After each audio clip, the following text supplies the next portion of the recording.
নমস্কার বন্ধুরা, তোমরা সবাই কেমন আছো? আশা করি সবাই ভালো আছো। আমার চ্যানেলে তোমাদের সবাইকে স্বাগত জানাই। আজকে আমার লাঞ্চের থালিতে কি কি মেনু আছে তারই ভিডিও তোমাদের সাথে শেয়ার করব।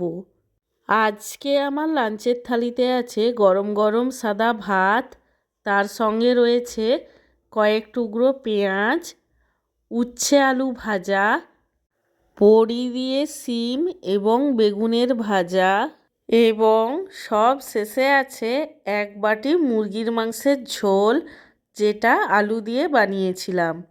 আমার আজকের এই লাঞ্চের থালির ভিডিওটি তোমাদের কেমন লাগলো সেটা কমেন্ট করে জানিও। আর ভিডিওটিতে লাইক দিতে এবং চ্যানেলটিকে সাবস্ক্রাইব করতে একদমই ভুলো না। সব শেষে তোমাদের সবাইকে জানাই আমার তরফ থেকে অসংখ্য ধন্যবাদ ভিডিওটি দেখার জন্য।